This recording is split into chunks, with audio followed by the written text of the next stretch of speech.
Je m'appelle Madame Elodie, je suis de la RDC. Je remercie les organisateurs de ces assises, aussi les intervenants qui nous ont fourni des exposés clairs. Là, il y a les officiels, malheureusement, ils ne sont plus dans la salle. Je crois que c'était l'ambassadeur qui a parlé des rumeurs et des faussetés qui posent problème, donc les défis de cette technologie Internet. Maintenant, il y a la citation de son sein. Je ne sais pas si je serai fidèle, mais il a parlé de l'obligation de subir qui donne au peuple le droit de savoir. Je ne sais pas, est-ce que les rumeurs là ne sont pas vraiment donc la curiosité de cette population qui cherche à tout prix à savoir. Maintenant, du moment où c'est devenu des rumeurs, des faussetés, quels sont les mécanismes qu'on peut nous proposer? Là, peut-être, nous avons d'autres experts dans la salle qui peuvent nous donner des pistes de solutions. Aussi, il y a André qui a parlé de l'impact du téléphone dans l'économie, mais il a évoqué les milliers, donc la population, 70% de la population qui vit en milieu rural, qui se déplace vers les milieux urbains. Je me demande, est-ce que cet impact est positif ou négatif, puisqu'il y a lieu aussi de se développer dans les milieux ruraux. Ainsi, ça ne va pas causer aussi l'exode. Je ne sais pas si cet impact est vraiment positif ou ça peut aussi créer d'autres problèmes. Et l'ingénieur Contact, qui a parlé des défis, de ces défis quand même, il y a la protection des consommateurs. Je ne sais pas si ça, ce n'est pas une piste de solution, une recommandation. De cette protection des consommateurs, je voulais savoir, peut-être que je n'ai pas bien suivi, je voulais savoir quel en est le défi. Lorsqu'on parle des offres et des services de qualité, donc il y avait eu un défi là-bas aussi. Lorsqu'on parle de la mise en place d'une loi sur les TIC, là aussi, donc, il y avait eu un défi, soit les lois ne sont pas suivies, comme il l'avait dit, mais je crois que ce sont des pistes de solutions. Dans les textes, je crois que les défis aussi pourraient apparaître directement. Il a parlé aussi de la mise en place des mesures de procédure, donc c'est aussi une piste de solution. Mais aux organisateurs de ces assises et d'autres partenaires qui peuvent être dans la salle, je pourrais demander s'il n'y a pas une voie de sortie pour les pays qui sont encore en retard par rapport à cette nouvelle technologie. Puisque bon, ce sont des pays de grands lacs, c'est vrai, nous ne voulons pas voir les pays qui avancent et d'autres qui traînent encore les pas. Je sais que nous avons des cadres, nous avons différents forums, par exemple le forum de la société civile, le forum des présidents et autres. Là, il y a des questions qui doivent être traitées. Au lieu de continuer à dire nous avons des cadres de concertation, je ne sais pas, une fois là, mais on ne traite pas des questions sensibles qui traînent, qui font à ce que le développement de certains pays traîne. Et là, nous allons dire, voilà, dans le pays des Grands Lacs, nous avons 11 pays, mais il y a 2 pays qui avancent, c'est une honte pour nous, pour ces cadres comme ceux-ci. Merci beaucoup. Merci. Oui. À notre ami Andrew de la Tanzanie. Dans son exposé, il a parlé de l'obligation pour les entreprises qui veulent s'installer de faire un partenariat avec les ONG. Je ne sais pas si j'ai mal compris, sinon je ne vois pas pourquoi une entreprise commerciale devrait avoir un partenariat avec une ONG. C'est une mauvaise traduction. Oui. C'est un partenaire local, c'est tout pas ONG. Pour la parole, il est connu que le développement des technologies de l'information et de la communication permet aussi le développement du pays. Et lorsqu'on parle des avancées des TIC au Rwanda, je me pose beaucoup de questions autour de la liberté de presse, parce que c'est parmi aussi les vecteurs de la démocratie et du développement d'un pays.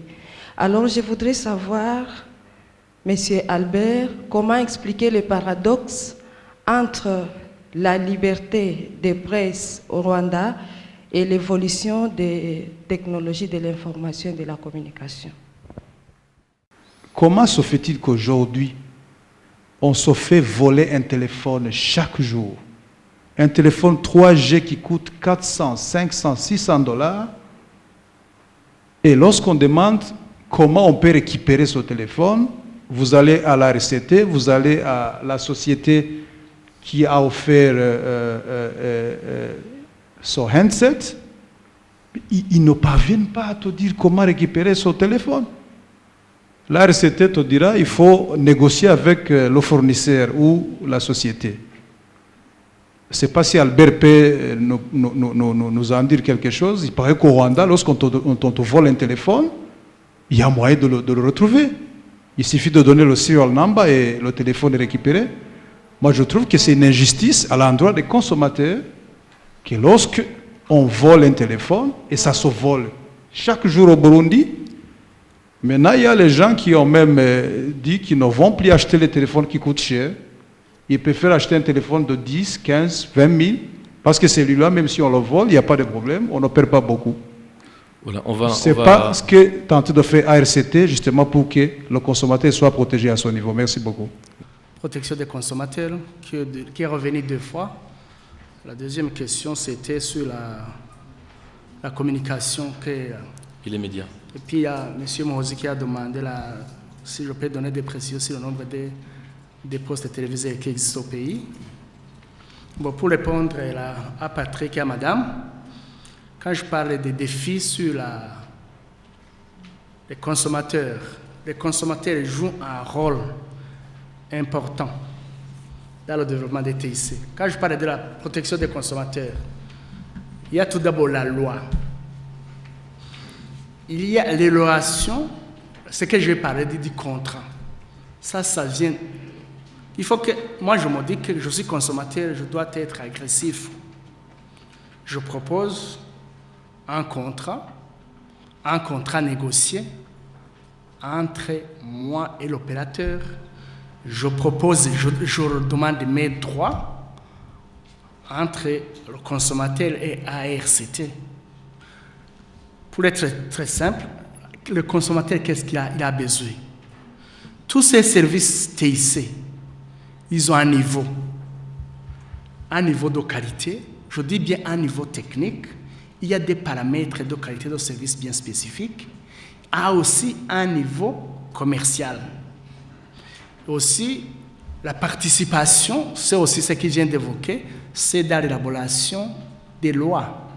Souvent, j'entends quand j'écoute la radio que les journalistes se suivent pour dire qu'il y a une loi qui est à l'Assemblée, nous avons besoin de contribuer. Bon. Il y a une culture, ici au Burundi, ce qu'il a dit, il a évoqué qu'il y a un manque d'informations. C'est vrai, hein? Ça, je ne peux pas dire le contraire ici. Quand on dit par exemple, on va passage à l'analogique, au numérique. Moi-même, je fais cette observation. Quand on invite au plus haut niveau, on invite la RCT, on invite le ministère, on invite la RTNB. Moi, c'est une question que je pose moi aussi. Je me dis comment la RTNB, c'est une radio, de mon point de vue, c'est une radio comme les autres. Je ne peux pas tout inviter, mais je peux prendre une des organisations, j'invite, parce qu'ils contribuent beaucoup dans la sensibilisation, dans l'information aux consommateurs, aux utilisateurs.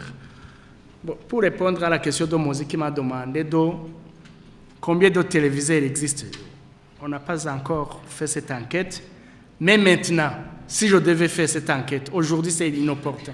Je me dis que le Rwanda, quand il a parlé des postes de téléviseurs, il a parlé des postes de téléviseurs numériques.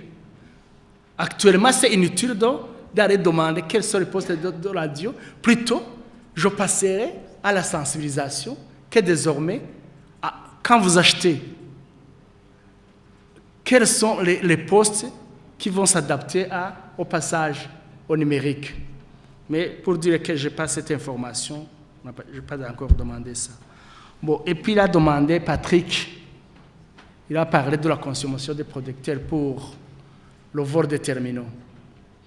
Le vol des terminaux, je viens d'une émission, on a été East African Community. Je peux vous donner une situation réelle. dans tous les pays. Si au Rwanda, ils peuvent trouver, ce n'est pas tous les opérateurs, parce qu'il y a un équipement qu'on appelle identificateur d'abonnés. Ça peut se faire, mais c'est tellement complexe.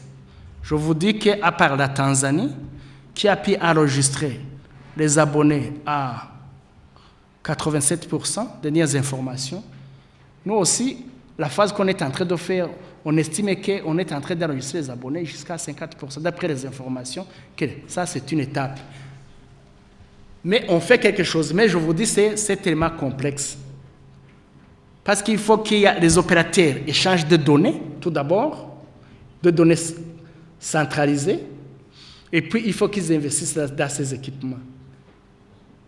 Et puis aussi, je vous ai dit que quand la loi manque, il te dit là que oui, pourquoi je dois faire ça? Si je ne le fais pas, c'est ce que je disais. Il faut que la loi suive. Ça, tout ça sont des blocages que nous avons. Je vous remercie. Yeah, let me try to respond. I don't know if I understood the questions. And are you going to translate? Yeah, the first question was, let me start with the gentleman here, that I was advising that broadcasters should be innovative. Ok, la première question, on m'avait demandé, quand j'ai dit aux radiodiffuseurs d'être initiateurs. But it's true, as you said, infrastructure, communication infrastructure should be available and efficient. Ok, oui, on m'a demandé que l'infrastructure au service de télécommunication doit être efficace, c'est vrai. And that's why now in East Africa, every country is taking effort to ensure that the coming of undersea cable is well adopted in the country by developing national broadband network. Ce que je peux vous rassurer est que tous les pays de l'Afrique de l'Est font les efforts pour que les câbles sous-marins soient adaptés par tous les utilisateurs. You have heard about Rwanda. They have a big project to ensure that the national backbone is in place. Je vais donner l'exemple du Rwanda. Le Rwanda fait un grand effort pour que les utilisateurs s'adaptent bien aux câbles sous-marins ou bien. I believe also in Burundi there are efforts because the optic fiber has already been connected in Kabanga. I believe that even in Burundi there are efforts to ensure that there is a national backbone of optic fiber. Même au Burundi, on fait effort aussi pour s'adapter à ces câbles optiques. Why are we insisting on this optic fiber? Pourquoi j'insiste beaucoup sur les câbles optiques? Because it's able to provide high capacity. Ça vous permet d'avoir une grande capacité à l'accès à l'Internet ou aux services de télécommunication. With high speed. Avec une rapidité. Yeah, so this should be a priority in telecommunication industry here. Ça doit être une priorité au service de télécommunication. The other thing, it was about license cost, I think, in East Africa. Une autre question qu'on m'a posée, c'est à propos de la permission ou au permis qu'on donne aux services de télécommunication. As I said, there is what we call converged licensing framework. Il y a ce qu'on appelle la convergence des cadres technologiques. C'est ce qu'on appelle licence unifiée. Oui, licence unifiée, voilà. Le mot technique. The countries, up to now there are 3 countries which have already adopted this converged licensing framework. Il y a déjà les 3 pays qui ont accès ou bien qui ont reçu cette licence. Once you get the license for content, you can provide content to the mobile, you can provide content in internet, you can provide content in radio, if at all the frequency is there. Quand vous avez cette licence, vous pouvez avoir l'accès à l'Internet, radio, télévision et tout console. Now, when you are making comparison in the cost, it's very difficult to compare the cost of content provision with the country which is the license is service specifically. Quand vous faites la comparaison, c'est tout à fait difficile de faire la comparaison avec les pays qui ont accès à cette licence. Yeah, because the countries which have not adopted a unified or converged license framework, they have license for internet, they have license for fixed landline phone, they have license for mobile phone, they have license for radio, they have license. There are so many licenses. Pour les pays qui n'ont pas adopté ou bien qui n'ont pas cette licence unifiée, il faut qu'on demande la permission pour chaque service. On demande la licence à la radio, à l'Internet, à tous ces services différents. That's why even in East African Community meeting, we are encouraging Burundi to adopt converged licensing framework. C'est pourquoi j'encourage nos frères burundais aussi de demander cette licence unifiée. This also attract investors to come and invest. Cela aussi attire les investisseurs. The other question, I think it was about people coming from urban. Yeah, the question was, is it 70% of people living in urban areas? Is it a challenge? Is it an opportunity? What is it? And how can we reach those people living in urban area? Yeah, this statistics was for sub-Sahara country.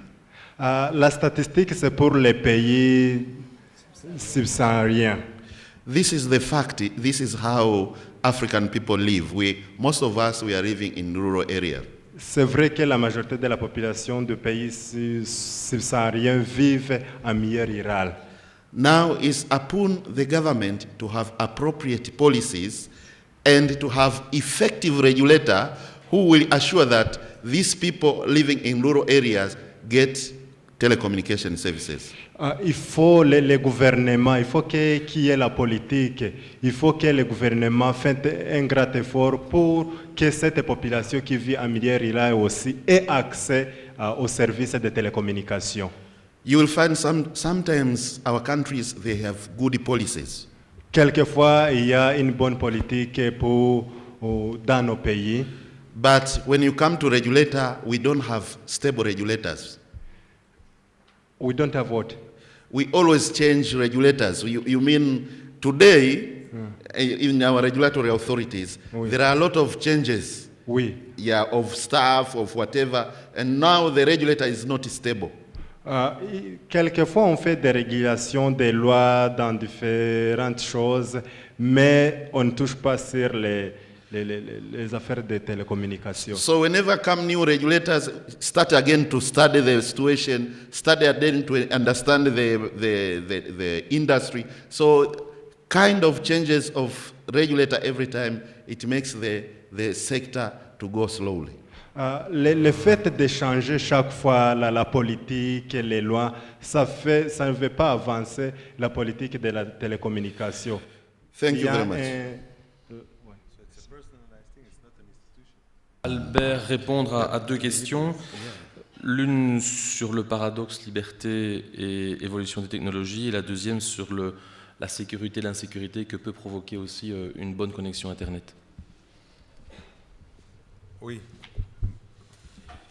Elle n'était pas nécessairement adressée à moi, hein, l'histoire. Mais je vais passer par là avant.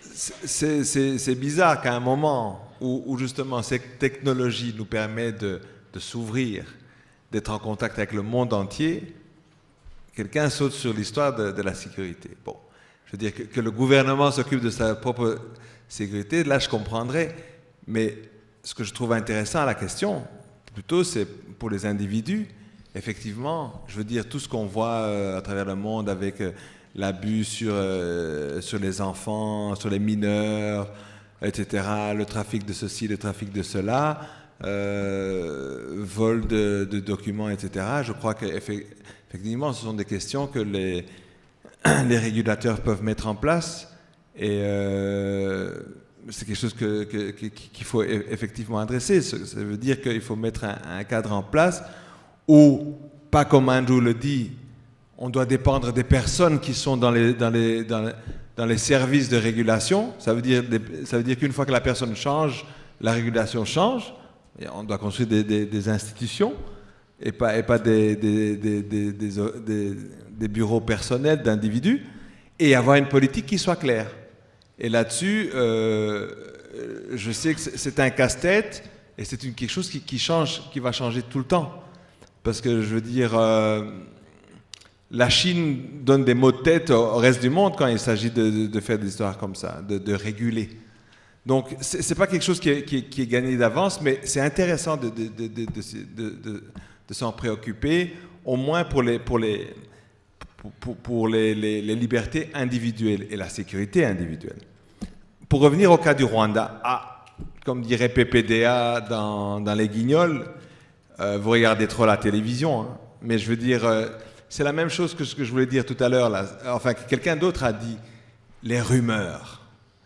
Vous savez, chaque fois qu'on doit attaquer le Rwanda post-94, il s'agit toujours des histoires de droits de l'homme, de la liberté de la presse, parce qu'on ne trouve rien d'autre. C'est difficile de trouver, de s'approfondir là-dessus. Est-ce que c'est vraiment vrai? Parce que c'est intéressant que vous ameniez le paradoxe. Comment est-ce que d'un côté, on peut dire, on va tout donner, on va créer des autoroutes d'information, d'éducation, etc. On vous donne accès à la fibre, vous avez accès au monde entier, et en même temps, on ne vous donne pas de liberté de la presse. Alors, je crois que la situation est beaucoup plus nuancée au Rwanda. Moi, je suis moi-même pratiquant dans les médias. Je n'ai pas de problème avec ce genre de choses au Rwanda. Je crois que je peux dire pour moi, à mon avis, il y a une liberté de presse au Rwanda. Le problème qu'il y a, c'est qu'il y a des lignes vertes qu'on ne dépasse pas et qu'on ne dépasse pas dans n'importe quel autre pays. Je veux dire, on va pas remettre la Shoah en question en France. On ne va pas parler de détails, vous n'avez qu'à demander à Le Pen qu'est-ce qu'il en pense quand il s'agit de l'extermination des Juifs. On ne va pas parler de certaines choses en Allemagne post-nazie, etc., etc. Il y a les mêmes choses au Rwanda, ce qui n'est pas une restriction en soi de la liberté de la presse, mais c'est un cadre très, très, très bien précis.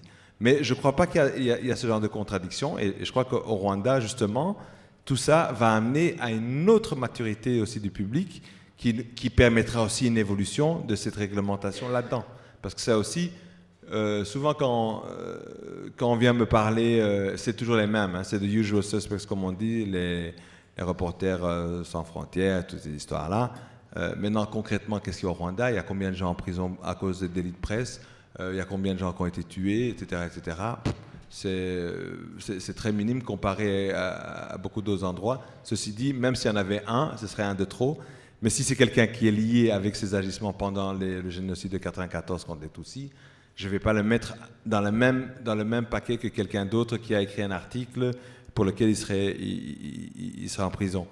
Et souvent aussi, je dis, vous savez quoi? Comparer le Rwanda avec l'Allemagne en 1960, ou bien la France en 1960, 15 ans après le génocide.